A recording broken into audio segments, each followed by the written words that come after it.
Bismillahirrohmanirrohim. Assalamualaikum sahabat, terima kasih telah mengklik video ini. Untuk mendorong lagi channel YouTube ini silahkan bantu subscribe, like, serta komen dengan bijak. Mari simak dan dengarkan kisahnya sampai akhir. Menjadikan raja sebagai budak.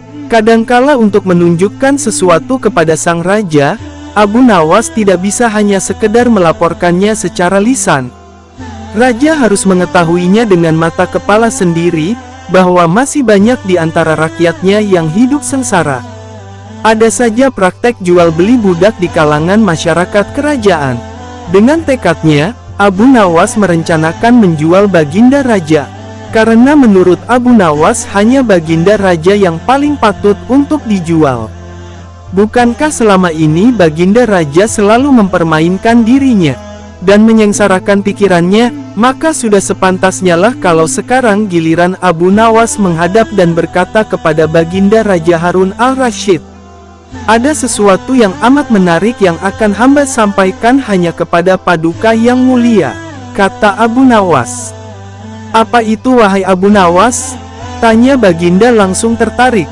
"Sesuatu yang hamba yakin belum pernah terlintas di dalam benak paduka yang mulia," kata Abu Nawas meyakinkan. "Kalau begitu cepatlah ajak aku ke sana untuk menyaksikannya," kata baginda raja tanpa rasa curiga sedikit pun. "Tetapi baginda," kata Abu Nawas sengaja tidak melanjutkan kalimatnya. "Tetapi apa?" tanya baginda tidak sabar. "Bila baginda tidak menyamar sebagai rakyat biasa, maka pasti nanti orang-orang akan banyak yang ikut menyaksikan benda ajaib itu," kata Abu Nawas. Karena begitu besar keingintahuan baginda raja, maka beliau bersedia menyamar sebagai rakyat biasa seperti yang diusulkan Abu Nawas. Kemudian Abu Nawas dan baginda Raja Harun al-Rasyid berangkat menuju ke sebuah hutan. Setibanya di hutan, Abu Nawas mengajak baginda raja mendekati sebuah pohon yang rindang, dan meminta baginda raja menunggu di situ. Sementara itu Abu Nawas menemui seorang badui yang pekerjaannya menjual budak. Abu Nawas mengajak pedagang budak itu untuk melihat calon budak yang akan dijual kepadanya dari jarak yang agak jauh. Abu Nawas beralasan bahwa sebenarnya calon budak itu adalah teman dekatnya, dan itu Abu Nawas tidak tega menjualnya. Setelah pedagang budak itu memperhatikan dari kejauhan, ia merasa cocok. Abu Nawas pun membuatkan surat kuasa yang menyatakan bahwa pedagang budak sekarang mempunyai hak penuh atas diri orang yang telah dijualnya itu. Abu Nawas pergi begitu menerima beberapa keping uang emas dari pedagang budak itu. Baginda raja masih menunggu Abu Nawas di situ ketika pedagang budak menghampirinya. Ia belum tahu mengapa Abu Nawas belum juga menampakkan batang hidungnya. Baginda juga merasa heran mengapa ada orang lain di situ. "Siapa engkau?" tanya baginda raja kepada pedagang budak. "Aku adalah tuanmu sekarang," kata pedagang budak dengan nada kasar. Tentu saja, pedagang budak itu tidak mengenali baginda Raja Harun al-Rasyid dalam pakaian yang amat sederhana. "Apa maksud perkataanmu tadi?" tanya baginda raja dengan wajah merah padam. "Abu Nawas telah menjual engkau kepadaku, dan inilah surat kuasa yang baru dibuatnya," kata pedagang budak dengan kasar. "Abu Nawas menjual diriku kepadamu?" kata baginda makin murka. "Ya," bentak pedagang budak. "Tahukah engkau siapa aku ini sebenarnya?" tanya baginda geram. "Tidak, dan itu tidak perlu," kata pedagang budak seenaknya. Lalu ia menyeret budak barunya ke belakang rumah. Sultan Harun al-Rasyid diberi parang dan diperintahkan untuk membelah kayu. Begitu banyak tumpukan kayu di belakang rumah badui itu, sehingga memandangnya saja Sultan Harun al-Rasyid sudah merasa ngeri, apalagi harus mengerjakannya. "Ayo kerjakan," bentak badui itu. Sultan Harun al-Rasyid mencoba memegang kayu dan mencoba membelahnya. Namun si badui melihat cara Sultan Harun al-Rasyid memegang parang, merasa aneh. "Kau ini bagaimana? Bagian parang yang tumpul kau arahkan ke kayu? Sungguh bodoh sekali," seru badui itu marah. Sultan Harun al-Rasyid mencoba membalik parang hingga bagian yang tajam terarah ke kayu. Ia mencoba membelah, namun tetap saja pekerjaannya terasa aneh dan kaku bagi si Baduy.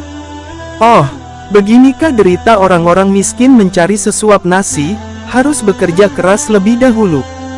Wah, lama-lama aku tak tahan juga, gumam Sultan Harun al-Rasyid.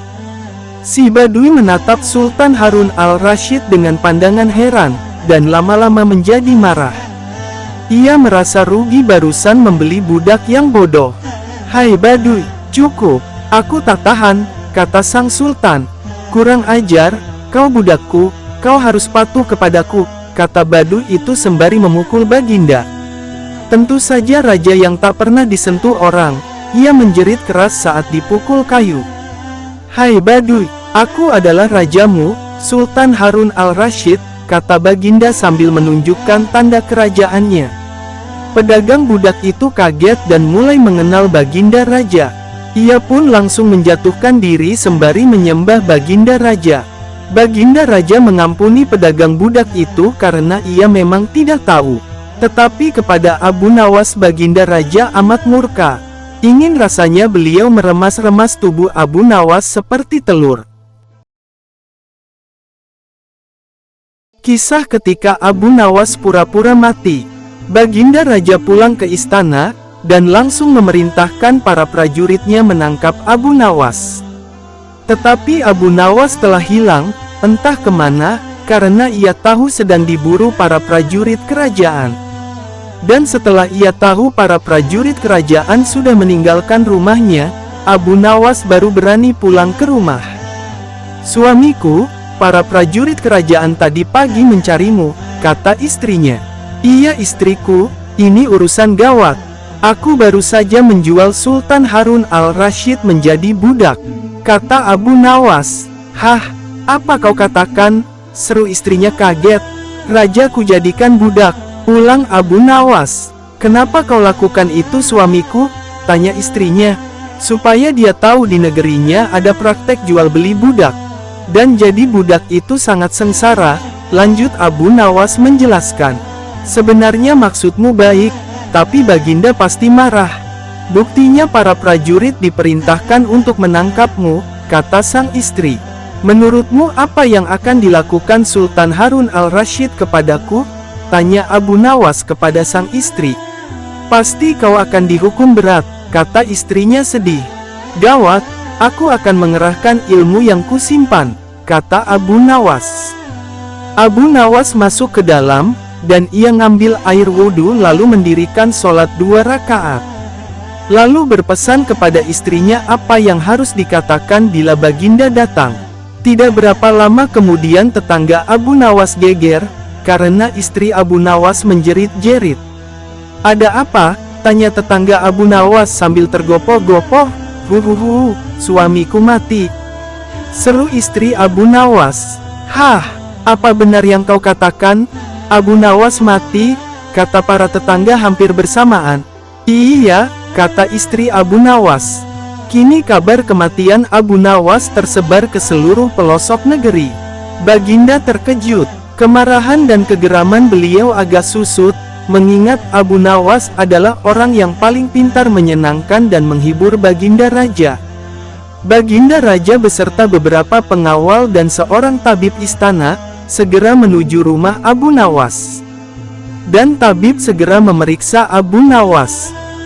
Sesaat kemudian ia memberi laporan kepada Baginda bahwa Abu Nawas memang telah mati beberapa jam yang lalu.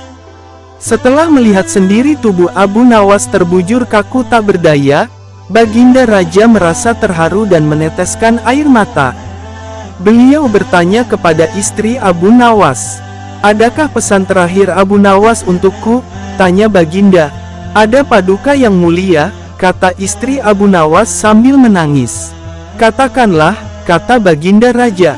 Suami hamba, Abu Nawas, memohon sudilah kiranya Baginda Raja mengampuni semua kesalahannya dunia akhirat di depan rakyat. Kata istri Abu Nawas terbata-bata. Baiklah kalau itu permintaan Abu Nawas, kata Baginda Raja menyanggupi. Jenazah Abu Nawas diusung di atas keranda. Kemudian Baginda Raja mengumpulkan rakyatnya di tanah lapang. Beliau berkata di hadapan rakyat, "Wahai rakyatku, dengarkanlah, bahwa hari ini, aku Sultan Harun al-Rasyid, telah memaafkan segala kesalahan Abu Nawas yang telah diperbuat terhadap diriku dari dunia hingga akhirat. Dan kalianlah sebagai saksinya," kata Baginda Raja. "Syukur alhamdulillah," kata suara dalam keranda. Seketika pengusung jenazah ketakutan, apalagi melihat Abu Nawas bangkit berdiri seperti mayat hidup. Seketika rakyat yang berkumpul lari tunggang langgeng, bertubrukan, dan banyak yang jatuh terkilir. Abu Nawas sendiri segera berjalan ke hadapan Baginda. "Hamba masih hidup tuanku. Hamba mengucapkan terima kasih yang tak terhingga atas pengampunan tuanku," kata Abu Nawas. "Kurang ajar, ilmu apa yang kau pakai Abu Nawas?" tanya Baginda Raja. "Ilmu dari Maha Guru Sufi, guru hamba yang sudah meninggal dunia," kata Abu Nawas. "Ajarkan ilmu itu kepadaku," pinta Baginda.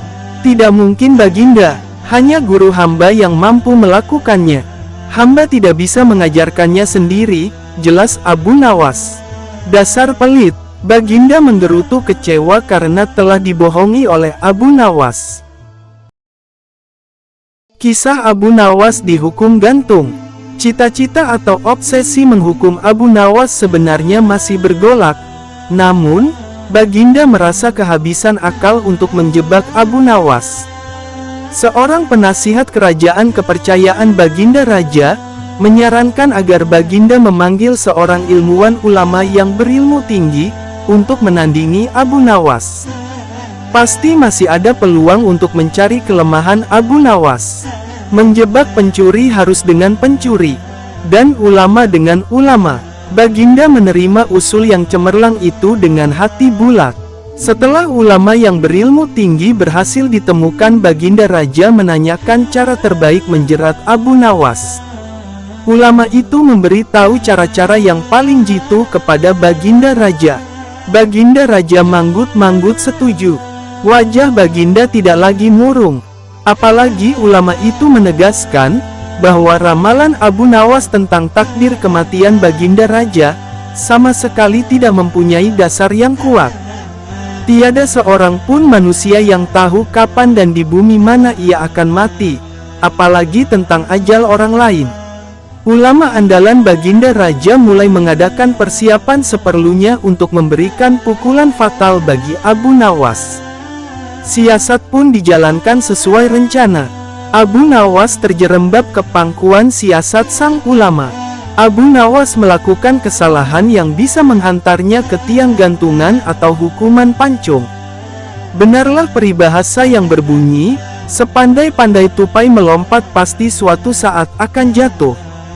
Kini Abu Nawas benar-benar mati kutu. Sebentar lagi ia akan dihukum mati karena jebakan sang ilmuwan ulama. Banyak orang yang merasa simpati atas nasib Abu Nawas, terutama orang-orang miskin dan tertindas yang pernah ditolongnya. Namun derai air mata para pecinta dan pengagum Abu Nawas tak mampu menghentikan hukuman gantung yang akan dijatuhkan. Baginda Raja Harun al-Rasyid benar-benar menikmati kemenangannya. Belum pernah Baginda terlihat seriang sekarang. Keyakinan orang banyak bertambah mantap. Hanya satu orang yang tetap tidak yakin bahwa hidup Abu Nawas akan berakhir setragis itu, yaitu istri Abu Nawas. Bukankah Allah Azza wa Jalla lebih dekat daripada urat leher? Tidak ada yang tidak mungkin bagi Allah yang maha gagah. Dan kematian adalah mutlak urusannya. Semakin dekat hukuman mati bagi Abu Nawas, orang banyak semakin resah. Tetapi bagi Abu Nawas malah sebaliknya. Semakin dekat hukuman bagi dirinya, semakin tenang hatinya. Bahkan Abu Nawas nampak setenang air danau di pagi hari. Baginda Raja tahu bahwa ketenangan yang ditampilkan Abu Nawas hanyalah merupakan bagian dari tipu dayanya. Tetapi Baginda Raja telah bersumpah pada diri sendiri, bahwa beliau tidak akan terkecoh untuk kedua kalinya. Sebaliknya Abu Nawas juga yakin, selama nyawa masih melekat maka harapan akan terus menyertainya. Tuhan tidak mungkin menciptakan alam semesta ini tanpa ditaburi harapan-harapan yang menjanjikan. Bahkan dalam keadaan yang bagaimanapun gentingnya, keyakinan seperti inilah yang tidak dimiliki oleh Baginda Raja dan ulama itu.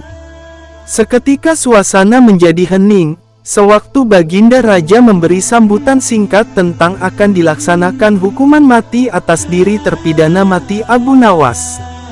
Kemudian tanpa memperpanjang waktu lagi, Baginda Raja menanyakan permintaan terakhir Abu Nawas, dan pertanyaan inilah yang paling dinanti-nantikan Abu Nawas.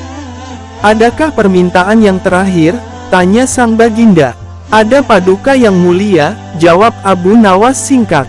"Sebutkan," kata Baginda. "Sudilah kiranya hamba diperkenankan memilih hukuman mati yang hamba anggap cocok wahai Baginda yang mulia," pinta Abu Nawas.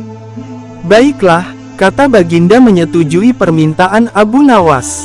"Paduka yang mulia, yang hamba pinta adalah bila pilihan hamba benar hamba bersedia dihukum gantung. Tetapi jika pilihan hamba dianggap salah, maka hamba dihukum pancung saja," kata Abu Nawas memohon. "Engkau memang orang yang aneh. Dalam saat-saat yang amat genting pun engkau masih sempat bersenda gurau. Tetapi ketahuilah, bagiku segala tipu muslihatmu hari ini, tak akan bisa membawamu kemana-mana," kata Baginda sambil tertawa. "Hamba tidak bersenda gurau Paduka yang mulia," kata Abu Nawas bersungguh-sungguh. Baginda terpingkal-pingkal. Belum selesai Baginda Raja tertawa-tawa, Abu Nawas berteriak dengan nyaring. "Hamba minta dihukum gantung," teriak Abu Nawas. Semua yang hadir kaget. Orang banyak belum mengerti mengapa Abu Nawas membuat keputusan begitu. Tetapi kecerdasan otak Baginda Raja menangkap sesuatu yang lain, sehingga tawa Baginda yang semula berderai-derai mendadak terhenti. Kening Baginda berkenyit mendengar ucapan Abu Nawas. Baginda Raja tidak berani menarik kata-katanya, karena disaksikan oleh ribuan rakyatnya. Beliau sudah terlanjur mengabulkan Abu Nawas menentukan hukuman mati yang paling cocok untuk dirinya. Kini kesempatan Abu Nawas membela diri. "Baginda yang mulia, hamba tadi mengatakan bahwa hamba akan dihukum gantung. Kalau pilihan hamba benar maka hamba dihukum gantung. Tetapi di manakah letak kesalahan pilihan hamba sehingga hamba harus dihukum pancung? Padahal hamba telah memilih hukuman gantung," kata Abu Nawas memaksa Baginda Raja. Dan ulama itu tercengang. Benar-benar luar biasa otak Abu Nawas ini. Rasanya tidak ada lagi manusia pintar selain Abu Nawas di negeri Baghdad ini. "Abu Nawas, aku mengampunimu. Tapi sekarang jawablah pertanyaanku ini. Berapa banyakkah bintang di langit?" "Oh, gampang sekali tuanku," kata Abu Nawas. "Iya. Apakah jumlahnya 100 juta 100 miliar? Tanya Baginda. "Bukan tuanku, cuma sebanyak pasir di pantai," jawab Abu Nawas. "Kau ini bagaimana bisa orang menghitung pasir di pantai?" tanya Baginda Raja heran. "Bagaimana pula orang bisa menghitung bintang di langit?" tanya Abu Nawas. "Hahaha, kau memang cerdik, kau adalah pelipur laraku. Abu Nawas, mulai sekarang jangan segan-segan, sering-seringlah datang ke istanaku. Aku ingin selalu mendengar lelucon-leluconmu yang baru," perintah Baginda Raja. "Siap Baginda," kata Abu Nawas. Lalu Baginda memerintahkan bendahara kerajaan memberikan sekantong uang kepada manusia terlucu di negerinya itu. Kisah Abu Nawas dan petugas perbatasan. Setiap orang di negeri Irak mulai dari anak-anak hingga dewasa, mengenal siapa Abu Nawas. Sepertinya kali ini warga desa merasa keheranan, karena Abu Nawas setiap minggu tampak melakukan perjalanan dari desanya ke desa lainnya yang sudah termasuk dalam wilayah kerajaan lain. Kali ini, seperti biasanya awal minggu pada suatu bulan, Abu Nawas keluar rumahnya pada dini hari dengan pakaian sangat sederhana. Di samping rumah sederhana tersebut, terdapat kandang kuda yang penghuninya kerap berganti-ganti. Pada dini hari itu, Abu Nawas bersiap-siap melakukan perjalanan menuju desa tetangganya sambil menunggang kuda. Keesokan harinya biasanya dia akan pulang ke desanya di negeri Irak tersebut sambil bawa banyak barang. Tentu saja kebiasaan Abu Nawas ini menimbulkan pertanyaan bagi Pak Hamid sebagai tetangganya. Suatu sore, ketika Abu Nawas pulang dari perjalanan, hal tersebut ditanyakan kepada Abu Nawas tentang perniagaannya yang membuat warga sekampung bingung. "Hai, Abu Nawas, kemanakah engkau beberapa waktu ini? Kalau memang engkau memiliki perniagaan yang baik, tolonglah kau ajak kami," kata Pak Hamid. "Ada Pak, dan kukira tidak ada yang mau berniaga sepertiku," jawab Abu Nawas. Bulan pun berganti bulan. Akhirnya Abu Nawas diduga telah melakukan perdagangan yang dilarang oleh kerajaan.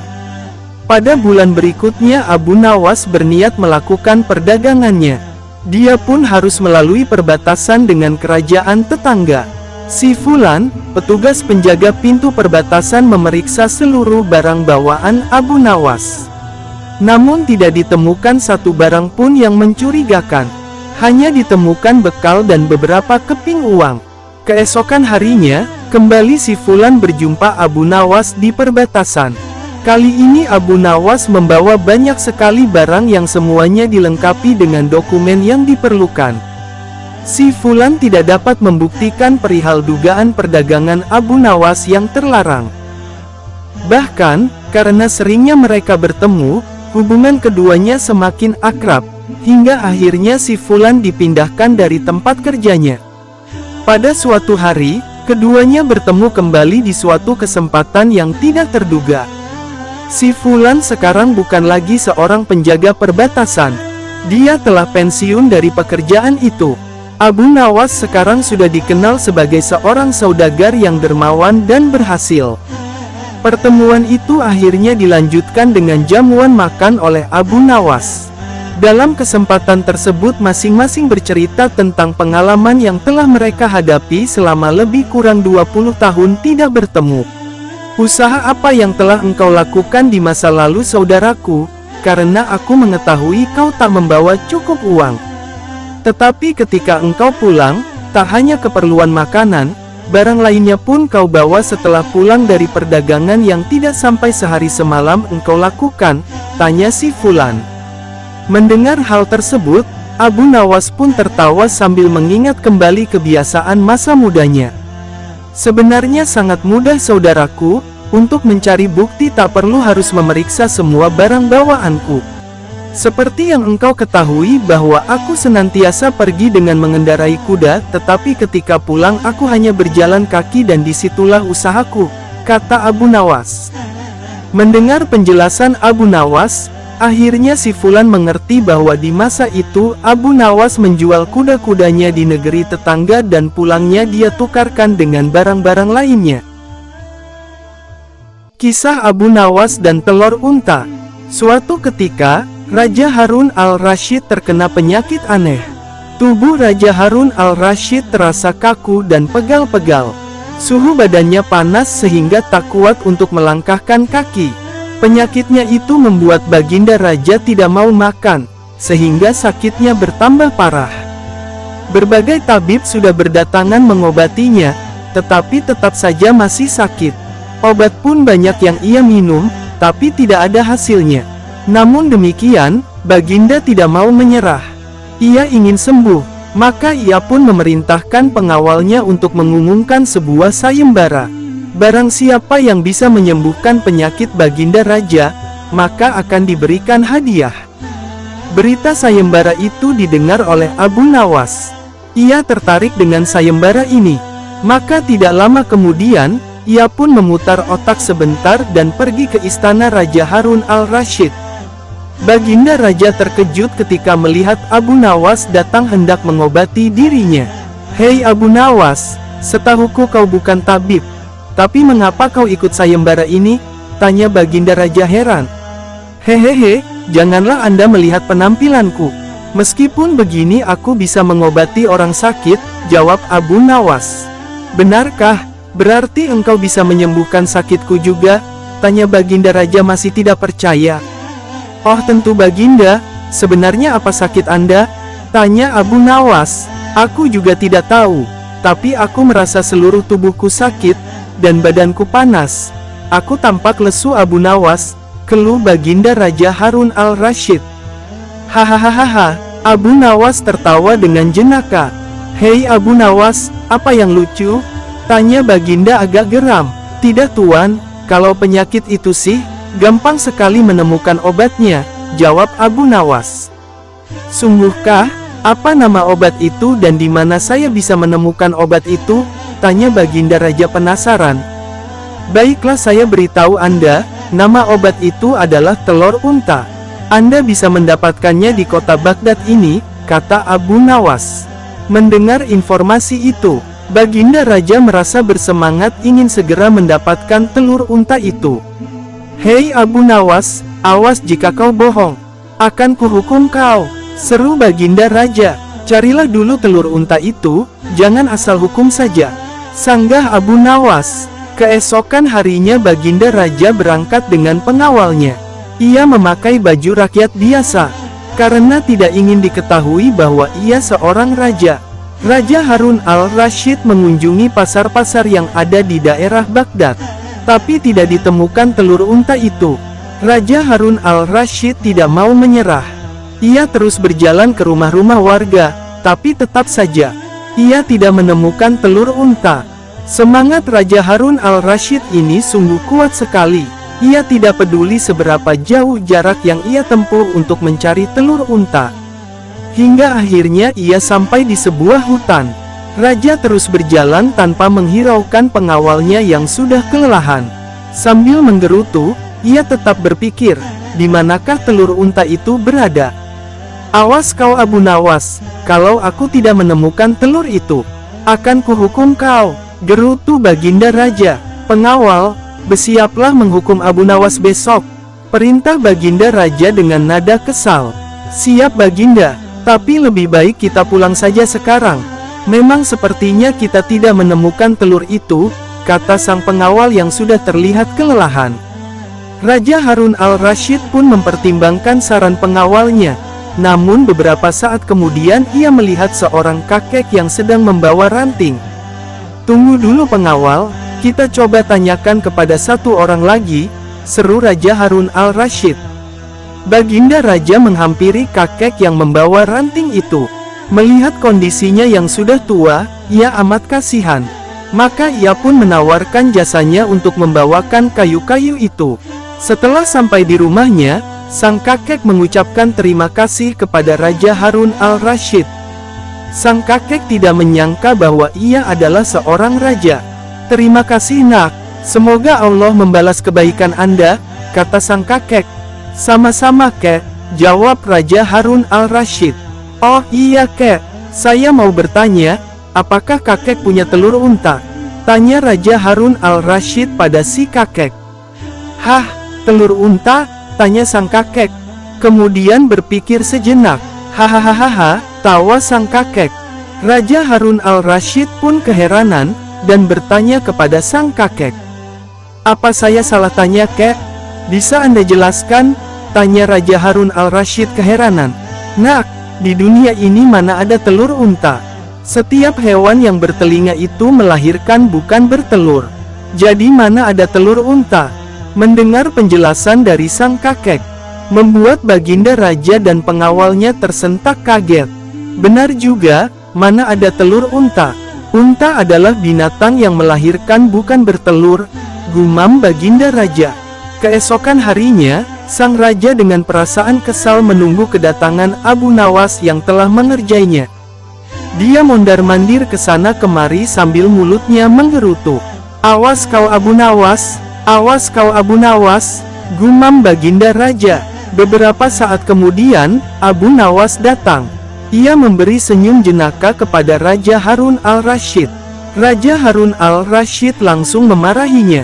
Hai kau Abu Nawas, beraninya mengerjaiku.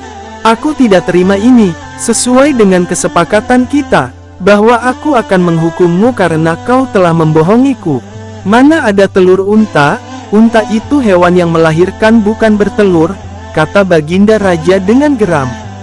Anda benar Tuan Raja, telur unta itu sebenarnya tidak ada. Unta hewan yang melahirkan bukan bertelur, sahut Abu Nawas membenarkan pernyataan Raja Harun al-Rasyid. Lantas, mengapa kau menyuruhku untuk mencari telur itu? Pokoknya sekarang kamu harus dihukum, kata Baginda Raja.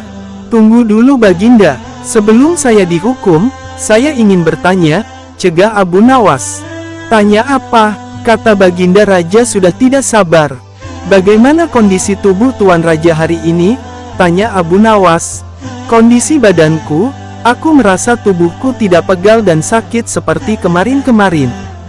Suhu badanku pun turun, kata Baginda Raja. Sesaat kemudian, Baginda Raja pun terdiam sejenak. Abu Nawas, aku sudah sembuh, penyakitku hilang. Sekarang aku merasakan tidak pegal Abu Nawas. Seru Baginda amat gembira. Aku tahu, perjalananku yang amat jauh kemarin telah membuat tubuhku yang tadinya jarang bergerak menjadi bergerak. Dan itu membuat aliran darahku yang semula beku menjadi lancar kembali. Benar Abu Nawas, itu penyebabnya. Terima kasih Abu Nawas, sahut Raja Harun al-Rasyid. Benar Tuan, tubuh yang tidak dibiasakan bergerak akan membuat darah membeku dan akhirnya menjadi penyakit. Maka dari itu Baginda, rajinlah bergerak, kata Abu Nawas. Ya, memang akhir-akhir ini aku sering di kamar. Jarang bergerak kemudian aku juga banyak makan. Mungkin ini yang menyebabkan aku sakit, kata Baginda Raja Harun al-Rasyid. Abu Nawas maafkan aku telah memarahimu. Aku tidak akan menghukummu tapi aku akan memberikanmu hadiah karena telah memberiku saran yang luar biasa, kata Baginda Raja dengan gembira. Terima kasih Tuan Raja, jawab Abu Nawas singkat. Dan Abu Nawas pun pulang dengan bekal dari Baginda hadiah yang cukup banyak. Kisah Abu Nawas, tipu dibalas tipu. Ada seorang yogis, ahli yoga, mengajak seorang pendeta bersekongkol akan memperdaya Abu Nawas. Setelah mereka mencapai kata sepakat, mereka berangkat menemui Abu Nawas di kediamannya. Ketika mereka datang, Abu Nawas sedang melakukan salat duha. Setelah dipersilahkan masuk oleh istri Abu Nawas, mereka masuk dan menunggu sambil berbincang-bincang santai. Seusai salat, Abu Nawas menyambut mereka. Abu Nawas dan para tamunya bercakap-cakap sejenak. Kami sebenarnya ingin mengajak engkau melakukan pengembaraan suci. Kalau engkau tidak keberatan bergabunglah bersama kami, kata ahli yoga. Dengan senang hati. Lalu kapan rencananya? Tanya Abu Nawas polos. Besok pagi, kata pendeta. Baiklah, kalau begitu kita bertemu di warung teh besok, kata Abu Nawas menyanggupi. Hari berikutnya, mereka berangkat bersama. Abu Nawas mengenakan jubah seorang sufi. Ahli yoga dan pendeta memakai seragam keagamaan mereka masing-masing. Di tengah jalan mereka mulai diserang rasa lapar, karena mereka memang sengaja tidak membawa bekal. Hai Abu Nawas, bagaimana kalau engkau saja yang mengumpulkan derma, guna membeli makanan untuk kita bertiga? Karena kamu akan mengadakan kebaktian, kata pendeta. Tanpa banyak bicara Abu Nawas berangkat mencari dan mengumpulkan derma, dari dusun satu ke dusun lain. Setelah derma terkumpul, Abu Nawas membeli makanan yang cukup untuk 3 orang. Abu Nawas kembali ke pendeta dan ahli yoga dengan membawa makanan. Karena sudah tak sanggup menahan rasa lapar, Abu Nawas berkata kepada mereka, segera kita bagi makanan ini sekarang juga, kata Abu Nawas. Jangan sekarang, kami sedang berpuasa, kata ahli yoga. Tetapi aku hanya menginginkan bagianku saja, sedangkan bagian kalian terserah pada kalian, kata Abu Nawas menawarkan jalan keluar. Aku tidak setuju, kita harus seirama dalam berbuat apapun, kata pendeta. Betul, aku pun tidak setuju, karena waktu makanku besok pagi aku baru akan berbuka puasa, kata ahli yoga. Bukankah aku yang engkau jadikan alat pencari derma, dan derma itu sekarang telah kutukar dengan makanan ini, Sekarang kalian tidak mengizinkan aku mengambil bagian sendiri. Itu tidak masuk akal, kata Abu Nawas mulai merasa jengkel. Namun pendeta dan ahli yoga tetap bersikeras, tidak mengizinkan Abu Nawas mengambil bagian yang menjadi haknya. Abu Nawas penasaran. Ia mencoba sekali lagi meyakinkan kawan-kawan agar mengizinkan ia memakan bagiannya. Tetapi mereka tetap saja menolak.